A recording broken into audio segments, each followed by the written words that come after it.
Hey, what's up, guys? It's Brian, and we are back. We're on location out here in Phoenix, Arizona, guys, but we are talking 420 today, guys. That's right. We are counting down to 420.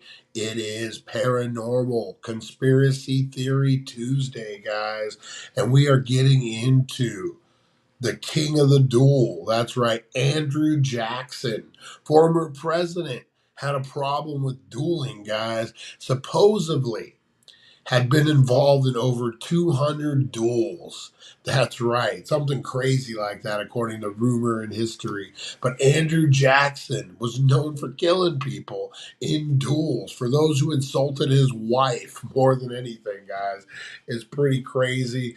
It's going to be a great one. We're going to get into it. We're counting down to 420. We're going to do a blinker challenge. We got all the things, guys, and we go live in 2. That's right. Stick around. It's going to be a good one. What kind of president? That's what we need now, right? You talk bad about my wife, I challenge you to a duel. That's old school, baby. Andrew Jackson. We're going to see what's up. We'll be back, guys. We're going to go live in 2. Who's ready to count down to 420? I know I am. Let's do this thing.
Because it's time to go with the It's 420 Somewhere podcast with your host with the most, the man voted most likely to smoke out with a Yeti,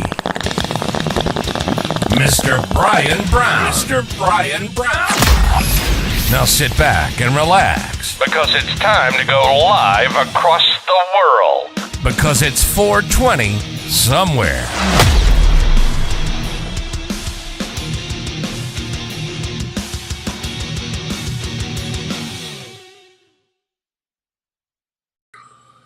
And we are live. Boom! How's everyone doing out there today, guys? It is Paranormal and Conspiracy Theory Tuesday here on the 420 podcast, guys.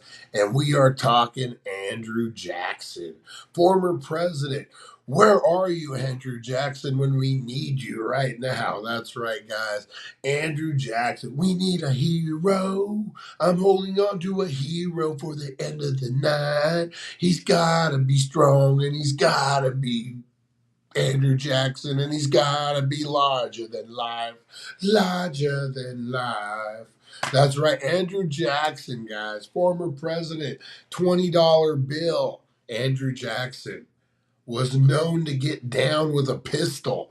That's right, guys. Andrew Jackson was known as the king of dueling, guys. A lot of it had to do with his wife. People would insult his wife, and he would challenge him to a duel. Rumor has it over 200, guys. We're going to get into it. Crazy to think that the president of the United States was a fancy duelist that killed a bunch of people. Old school, baby. That's old school. All right, guys. What else we getting into today? We're counting down to 420. The greatest time of all time, guys. Um, Getting into some wax today, guys. What is today? Today is the 9th. Tomorrow is 7/10, guys. Oh my God, we're gonna have major show action tomorrow, guys. I know the Healing Center is gonna be blowing it up with 7/10 deals, guys. Much like this house wax, it's running low, but you can still get 8 for $45, guys. 8 grams for $45 at 710 you can sink your teeth into, guys, and it's pretty fire. I know Harvey Hooligans started putting it in on his weed like I do. Man, I'm telling you guys, if you have not tried that, do that for 710. So what you do is you get your bowl, you fill half your bowl up with weed, you get your wax. Now you can see I've been using my finger, which is probably not the proper way to do it. I just like a peanut butter jar, and then I put it in on my weed. I'm a Neanderthal. Let's say it, guys. I'm a Neanderthal. I can live with it. And then you throw your weed on top of that. So you sandwich your weed in the wax. And boy, you hit that. That temperature comes down from the top and hits that wax right at the right moment. Woo, you're going to another stratosphere, baby. It's a good way to enhance your high. If you're having trouble getting high, guys, and you don't really do wax that much, that's the way to do it. It's a different high, too. I like it, hopefully. But yeah, 710, guys. The history of 710 we'll be covering tomorrow. We're going to be talking all the wax things, how the wax revolution got started, guys. Remember, back in the day, if someone came to you with this, you would have thought it was crank. You would have thought it was methamphetamine. I don't do that. No. I want weed. Uh, oh, man. I ended up eating, as you guys know, I'm out of town. Last night, I ended up eating Pardon My Cheesesteak. Pretty decent. It was okay. It wasn't like Pat's down in Philly, but why would it be? But it was pretty good. I had that last night. Was gonna do a video on it, but I just ate it. I was hungry. I just ate it. Oh, guys, we got a blinker challenge coming up too, guys. That's right. We got a blinker challenge right after 420, so stick around for that. Can you beat the king of the blinker challenge? Probably you can. What else we got cooking? Yeah, so 710 tomorrow, guys. Big show, big day all the way across the board. The 710 a.m. show. We're going big on that one tomorrow, guys. So yeah, make sure you tune it in. We're going to be doing giveaways. We're going to be doing all the parties, all the things, guys. It's 710. It only happens once a year. I'm excited for it. All right, guys, we got about a minute before 420. I want to see you guys blowing up those comments, guys. I want to see it. Blow up those comments, guys. Let me know what you're smoking on, what you're drinking on, what you're eating on. 420 is a state of mind, guys. It isn't just about the weed. It's about peace. It's about your moment of silence, guys. Take this 420 moment and just enjoy life, guys. Be thankful that you're alive. Be thankful that things are still rolling for you. Even if you're going through a hard time right now. My son doesn't watch the show. My son's going through a breakup, his first big breakup. And it hurts me a little bit because I've been through breakups. But you know what, man? As a seasoned adult like I am, I know you get over it. I know things move on. It's just hard to see someone, you love struggle a little bit. But you know what? You need that moment of silence, guys. You need that moment of peace. And that's what 420 is, guys. 420, if you're smoking, if you're drinking, if you're eating, whatever you're doing, if you just need a moment to get out of that office and breathe in that positivity, guys. Working in an office, Jesus. I don't know how some of you guys do it, man. Ooh, people change. It reminds me of church a lot. Like you get these people that work in offices and that think they run it, think they own it, and then they get fired and they don't understand. It's a job. Your real life is outside. Remember that, people. But yeah, you just you need to step out of the office. You need a moment of peace. You know what? That's what 420 is all about, guys. We got 10 seconds, so I want you to get in that relaxed state. Breathe in that positivity, guys. Exhale that negativity. That's right. Tell that boss to go F off. Exhale that negativity, guys, because guess what? It is 420.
And boom, that was your 420. Mine was fire, guys. Mine was fire. Got a happy face, much like this guy. Put on a hopper for you. Let's see. Can we do it like this? Let's see. Hey guys, it's a 420 podcast. So we got some delighted in the house today, guys. That's right. This is a black gelato, I believe, black cherry gelato, something like that. Diamond infused. I'm telling you, as far as vapes go, this is the king of the top, guys. It costs a little extra, but you get what you pay for. And I'm telling you, if you're traveling, if you're relying on vapes to get you through, if you're a flower guy, if you're a wax guy, and you're depending on vapes to get you through, we all know when you're smoking your regular flower smoker, vapes don't hit it like they should. But this one does, guys. This one hits it pretty hard, pretty good, gets you a head buzz. This is what I definitely would recommend if you're looking for a new vape to try. Disposable too, rechargeable. It's the way to go. All right, guys, I'm challenging you to get out your blinkers. Let the blinkers shine. Let the blinkers shine. That's right, guys. Let those blinkers shine bright. And let's get into the blinker challenge. Who's up for the task? Got the podcast cranking loud, haze arising. It's 420 somewhere, eyes ablazing. One hand on the wheel, other on a vape. Brian stepping up, can he show his shape?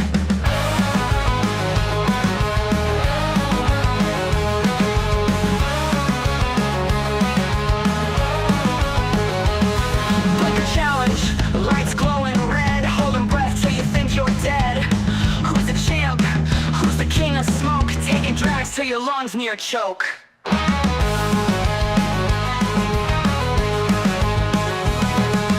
Blinker challenge, lights glowing red, holding breath till you think you're dead. Who's the champ? Who's the king of smoke? Taking drags till your lungs near choke. Blinker challenge, showdown, who's gonna fall? Brian in the running, he's giving it all. But the clouds rage in the stratosphere. Champion haze, the smoke out seer. a challenge. Oh, yeah. All right, guys, we are going in 5. Get them out. Get them out, guys. Get them ready. Get them charged. Who's ready? Who's ready to hit the line first? All right. In 5, 4, 3, 2, and 1.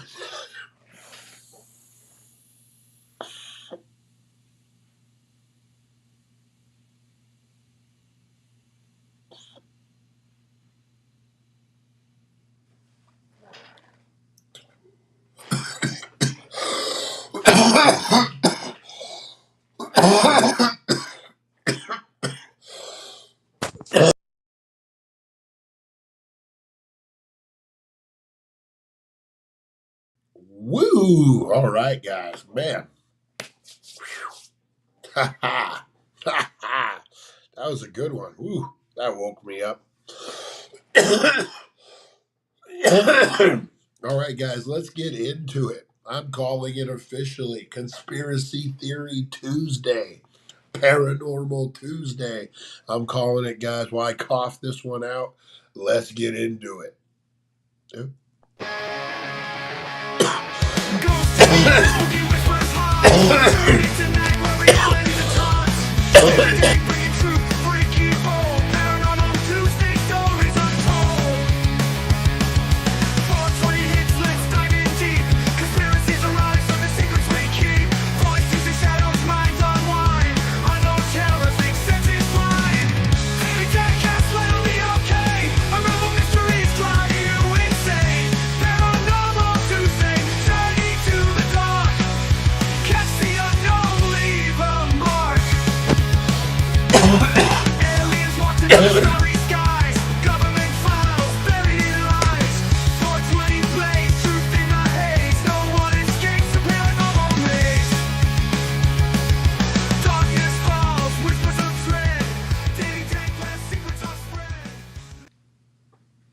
All right, guys, how's it going? How's it going?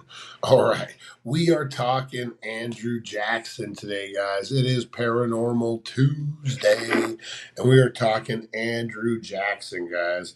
All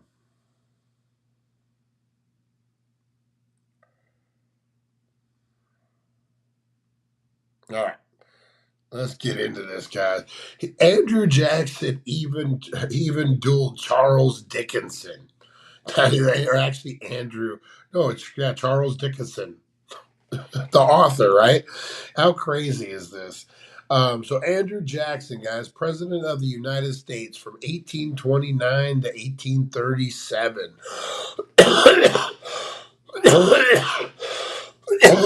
Excuse me. Sorry, guys. Blanker challenge. Many people think Andrew Jackson's fought hundreds of duels. He did have a temper. He was challenged and he was challenged others several times, but only one duel resulted in shots fired, the duel of 1806, when he killed Charles Dickinson. That's right. So rumor has it he was involved in hundreds of duels. They're hinting that maybe he wasn't. I don't know. As Andrew Jackson maintained his reputation as being a hot tempered quarrel with Charles Dickinson over a horse race soon turned to violence when Dickinson made rude comments about Andrew's wife, Rachel. Oh, you don't want to do that. Jackson challenged Dickinson in a duel in Kentucky to settle the matter, guys. We're going to get into all of that. We got our boy, Lord Alfred Blaze, back in the house. But how crazy of a time was it when you could just settle an argument? You insult me, challenge you to a duel. You got to watch your man. All you internet warriors out there, all you keyboard tough guys, imagine insulting someone on the internet. You're a piece of shit. You don't know how to smoke weed. Uh, oh, I made it a little personal there. And then I could challenge you back and be like, I do know how to smoke weed. I challenge you to a duel and I'm going to smoke your ass. Could you imagine how many people would shut their mouths if you could legally challenge them to a duel? Crazy, man. All right, let's get into this, guys. We got our boy, Lord Alfred Blaze back in the house, guys. That's right. We're going to be getting into this. Andrew Jackson, he's taking us down the journey of the rabbit hole, guys. Let's get into this. I'm excited. I am excited. Hey there, Danksters. It's your boy, Lord Alfred Blaze from the dailydank.com. Elevate your mind to this. A young Andrew Jackson, barely a teenager, lies bloodied and bruised in a makeshift prison cell. His crime? Refusing to clean the boots of a British officer. This defiant act foreshadowed a life marked by controversy, violence, and an unwavering commitment to his personal code of honor. Jackson's life was a whirlwind of contradictions. He was a self-made man who rose from humble beginnings to become a lawyer, a general, and eventually President of the United States. He was a champion of the common man, yet a slave owner. He was a fierce patriot who yet a slave owner. Real quick, guys, I kind of want to put you in like the state of the world too, kind of what is explaining. You know, duels are still a thing. I think times are moving ahead of times, so this is kind of like a stagnant motion. Um, but yeah, Andrew Jackson, man, like coming up, general, you know, like war hero, all that, but known to have a temper, which there's nothing wrong with. Let's finish this up. Yet a slave owner. He was a fierce patriot who defended his country's honor on the battlefield, yet a man haunted by the violence he both inflicted and endured. Throughout his life, Jackson carried the scars of these duels, both physical and emotional. To understand Andrew Jackson, one must grapple with the complex and often brutal realities of dueling in the early American South. So buckle in, Danksters. We are in for a wild ride, almost like Lonnie was driving. It's True Crime Thursday, only on the dailydank.com. Duels were governed by a strict and elaborate set of rules known as the Code Duello. This code dictated every aspect of the encounter, from the initial exchange of insults to the choice of weapons and the conduct of the participants. Seconds, acting as intermediaries, would negotiate the terms of the duel, attempting to find a peaceful resolution if possible. If such efforts failed, they would ensure that the duel was conducted fairly, with both parties given an... You know, one thing to think about too, like they're talking about like negotiation. How often would it be like if you were having to negotiate with someone who was like a master duelist? Would that affect you in your negotiation? Like, would you be a little more polite? Would you be, or would you not care? Um, would it affect, especially during this time, would it affect the way people looked at you? You know, the times were different. You know, they kind of idolize people like that. When you turn a hero into, or turn a killer into a hero, man. Something like that. Kind of like that. You know, the wartime was happening. You're looking at a weird time in nation's history. We're still in our infancy here. You know what I mean? It's still brand new. You know, we're not even, what, 100 years into it at this point. So a lot of old school English stuff is sticking around. We're trying to come out of it. But yeah, you know, so that's kind of where we're at right now. would ensure that the duel was conducted fairly, with both parties given an equal chance. The choice of weapons, typically pistols, was a crucial consideration, as was the distance between the combatants. While the Code Duello aimed to provide a framework for these deadly encounters, it did little to mitigate the inherent danger and brutality of such affairs. Jackson's own dueling career began in earnest in the rough and tumble world of the frontier. Brian, have you ever been so heated you wanted to duel someone? One early duel sparked by a gambling debt pitted Jackson against a local tough named Wait Still Avery. Avery, known for his skill with a pistol, seemed to have the upper hand. However, Jackson, displaying the icy nerve that would become his trademark, calmly aimed. Sorry to interrupt again, guys, but I did want to touch on this is, even though if you really like, you got to think about wartime and like they just said, frontier justice. You know, people didn't have patience to fuck around with other people at that point. Like we have shit to do, man. We're building a country. We're building farms. We're building fucking life. We're building a future. And you want to sit around and talk shit about my wife? Okay, I'll just kill you. Like, well, it's a duel. I don't have time to fuck around. It's kind of like that's really ultimately those old school guys, man. Frontier justice. They don't want to wait for the wheels of justice to turn, man. We can handle it right here, right now. Um, I gotta be an old frontier guy back up in my previous life. Got to. I got no patience. All right, let's take it away, Lord Alfred. Trademark, calmly aimed and fired, seriously wounding his opponent. This duel, though not fatal, solidified Jackson's reputation as a man not to be trifled with. As Jackson's political star rose, so too did the stakes of his duels. His rivals often resorted to personal attacks, hoping to provoke him into a duel and thus eliminate him from the political arena. Jackson, however, refused to be intimidated. He saw these duels as a test of his manhood, a way to prove his courage and silence his critics. Brian, with all this said, what are your thoughts on the subject of dueling and why did it go away? The most infamous duel of Jackson's life stemmed from a seemingly trivial matter, a horse racing bet gone wrong. The year was 1806, and Jackson found himself embroiled in a bitter feud with Charles Dickinson, a skilled marksman and the son-in-law of Jackson's political rival. The dispute quickly escalated when Dickinson publicly insulted Jackson and his wife, Rachel. In the tightly knit society of the frontier, where reputation was paramount, such insults could not go unanswered. Jackson, already nursing a grudge over previous slights from Dickinson, demanded satisfaction. Dickinson, confident in his abilities as a duelist, readily agreed to the encounter. The stage was set for a showdown that would capture the attention of the nation and have lasting repercussions for all involved. The duel, shrouded in controversy from the start, took place on a secluded field near the Kentucky border. The rules were agreed upon. The two men would stand 24 feet apart, pistols raised. At the signal, they could fire.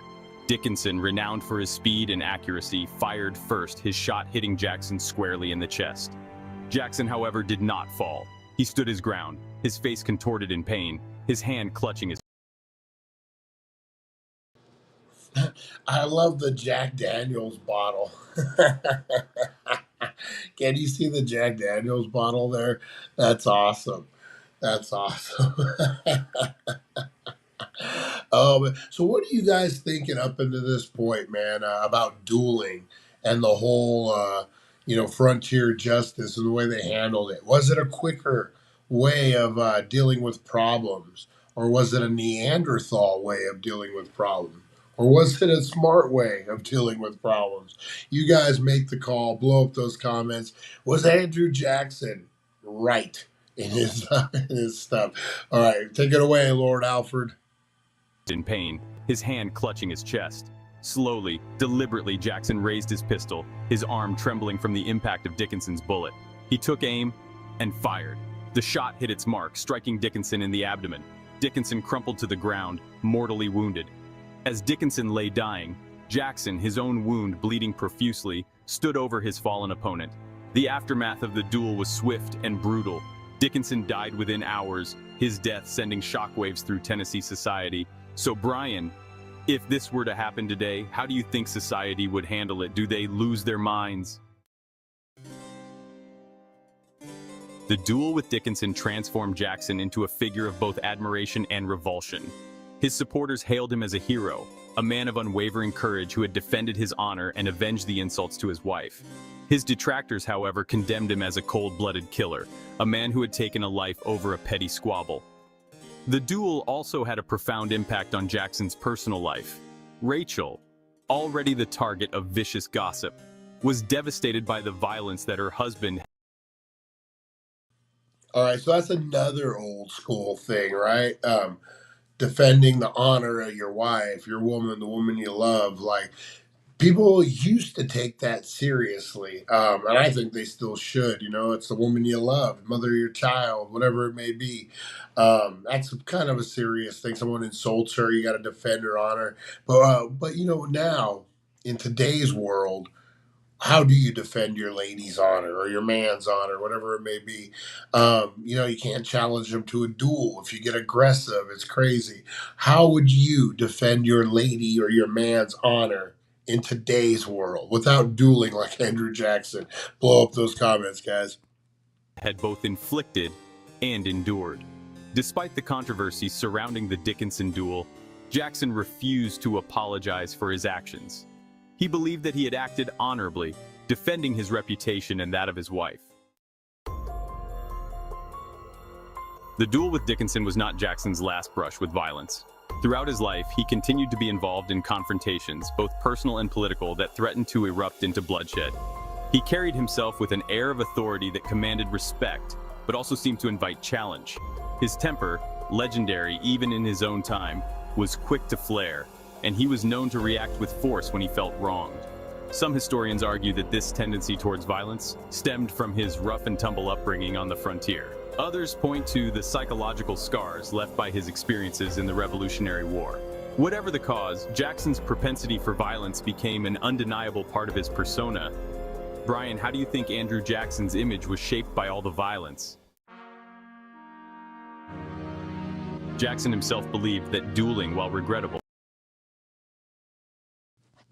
All right, so now what do you guys think at that time and that place? Jackson's, he had his justifications, he had his own personal beliefs on that. But as a guy running for president, how do you feel the nation looked at him? It was wartime, it was crazy time. Do you think they were just like, oh, yeah, he handled his business, we like that about him? Or were they like, oh, we don't want no murderer up in there? I think it was the latter. I think they're like, hey, this guy handles his business. Let's get him in. Where are you, Andrew Jackson, when we need you today? Jackson himself believed that dueling, while regrettable, was sometimes necessary to maintain order and protect the innocent. He argued that in the absence of a strong legal system, duels served as a deterrent against slander and personal attacks. For Jackson, a man's word was his bond, and to besmirch that word was to strike at the very foundation of society. His views on dueling, while common in his time, seem shockingly outdated today. We live in a world where violence is rightly condemned as a means of resolving disputes. Yet, understanding Jackson's perspective on dueling is crucial to understanding the man himself and the world in which he lived. The legacy of Andrew Jackson, the dueling president, is complex and multifaceted. The practice of dueling gradually declined throughout the 19th century as public opinion turned against it and states began to outlaw it. The rise of newspapers and other forms of mass media also contributed to dueling's demise, as insults and slanders could be more easily refuted in print. The decline of dueling marked a significant shift in American society, a move away from the culture of honor that had dominated the South for generations. It reflected a growing belief in the rule of law and the importance of peaceful conflict resolution. However, the legacy of dueling lingered, particularly in the South, where the romanticized image of the Southern gentleman continued to hold sway. Jackson's story is a cautionary tale, a reminder of the dangers of unchecked anger and the seductive allure of violence. It is also a story about the evolution of American society, the slow and often painful journey from a culture of honor to a culture of law. While we may never fully understand the motivations of a man like Andrew Jackson, his story offers valuable insights into the complexities of human nature. In the end, Andrew Jackson remains an enigma, a man of contradictions who defied easy categorization.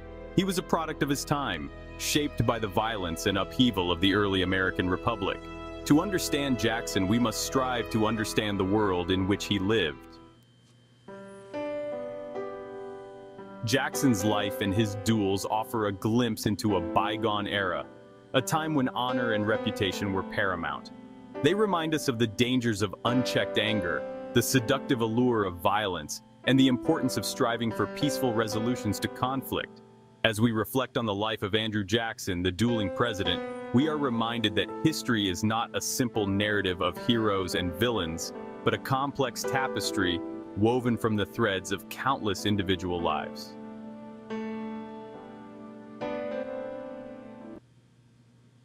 All right, guys, how did you like that? Andrew Jackson, the king of the duel. What do you guys think about that? So now I know what you're thinking. Lonnie's out there thinking, oh, I'm going to find this Jeremy guy and I'm challenging him into a duel. All right, guys, so there are a couple states that you can still challenge someone to a duel. It is still in the books. Arizona has revised. So this is the 2020 Arizona revised statute. So up until 2020, they had too much COVID time on their hands. They so now is that so this is a revised statute, Title 26, Military Affairs and Emergency Management, dueling. That's right, guys. Any person is subject to this chapter and who fights or promotes or in concerned in conveys a fight to a duel or having knowledge of a challenge sent or about to sent shall be punished by a court martial. Maybe punished by a court martial. What if you're not in the military and you challenge someone to a duel? So these two states, guys, if you're getting down and you want to duel somebody, you know where you can go. Back to retro, we can go to Texas. That's right, Texas. You can still challenge someone to a duel, guys. And then Washington State. That's right, one of the most passive states in the world. You can duel somebody. Bill Gates, I'm coming for you. That's right. All right, guys, I'm going to wrap this one up. That was a fun one. Andrew Jackson. All right, guys, join us tomorrow, guys, 4:20 and 7:10 a.m. We're blowing it up with the 7:10 a.m. Super Show because it's 7:10, guys. That's right. We got wax deals. We got the whole 9 yards. So make sure you tune it in, guys. I got to get out of here. I will see you tomorrow, 7:10 a.m. We'll see you, guys. Thank you for joining us on the It's 420 Somewhere podcast. Broadcasting worldwide and brought to you by thedailydank.com. Check out our merchandise and amazing content. And follow us on all our social media. Now, you don't have to go home, but you can't stay here.